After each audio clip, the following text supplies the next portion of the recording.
Baru saya tahu, tahun 2026 ini ada 5 pinjaman bank dan koperasi terbaik khas untuk pejabat awam. Tak pasti yang mana yang sesuai? Tengok video ini sampai habis kalau nak tahu lebih lanjut. Ramai yang fokus cari interest rate paling rendah. Tapi hakikatnya pinjaman terbaik adalah yang paling sesuai dengan keperluan dan situasi kewangan anda. Di Direct Lending, kami dah kenal pasti 5 pinjaman peribadi bank dan koperasi terbaik untuk kaki tangan kerajaan macam anda. Yang pertama, pinjaman MBSB Bank menawarkan kadar terapung serendah 2.97% setahun. Memang antara yang terendah di pasaran. Amount pinjaman sehingga RM400,000 dan payout setinggi 98% dan tempoh pinjaman sehingga 10 tahun. Proses kelulusan di MBSB ini pula lebih kurang sekitar 3 hingga 4 hari bekerja. Lebih kurang seminggu lah. Sesuai sangatlah kalau perlukan duit segera. Contohnya nak buat penyatuan hutang untuk kurangkan komitmen bulanan, proses pun boleh buat online je. Tak payah susah-susah pergi ke bank. Best kan? Yang kedua, Public Islamic Bank. Pilihan patuh syariah dengan fixed rate serendah 3.88% setahun dengan payout pun sampai 98%. Antara terbaik di pasaran. Menariknya, syarat kelayakan Public Islamic Bank ini longgar sedikit. Kiranya kos sara hidup lebih rendah berbanding bank lain.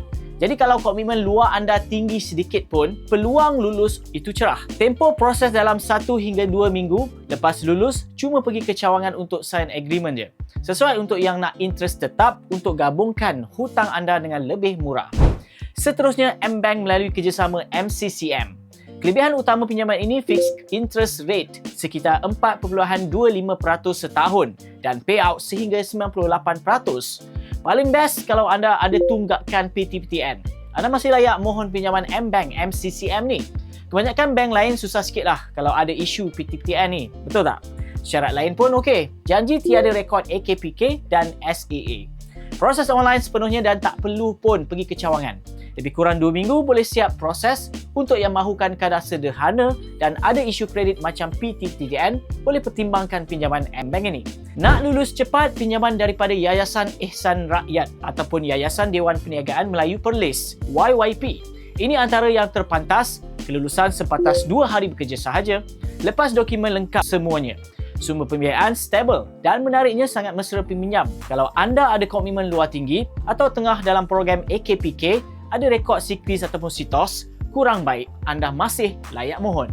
Pinjaman yayasan ini tak kenakan yuran keahlian bulanan, jadi jimat sikit kos bulanan.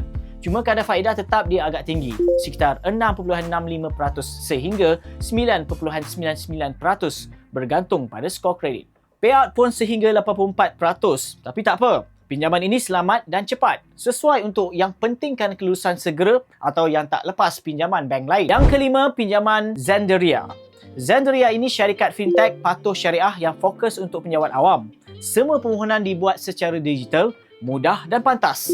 Kalau anda ada rekod sikris, sitos, even AKPK pun, jangan risau. Anda layak mohon di sini. Pinjaman ini memang direka khas untuk peminjam skor kredit kurang baik. Interest rate tetap serendah 6.99% ditawarkan.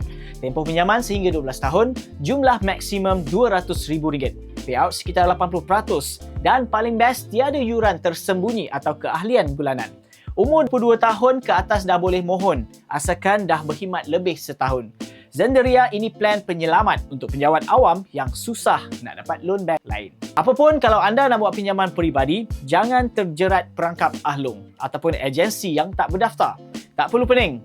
Di Direct Lending, kami sedia bantu secara percuma untuk semak kelayakan dan uruskan permohonan anda. Servis kami 100% percuma, tiada cas tersembunyi. Kami akan guide anda sampai dapat pinjaman yang sesuai. Dapatkan pinjaman peribadi bank dan koperasi yang sah dan selamat melalui platform Direct Lending. Klik link di description untuk semak kelayakan dengan segera.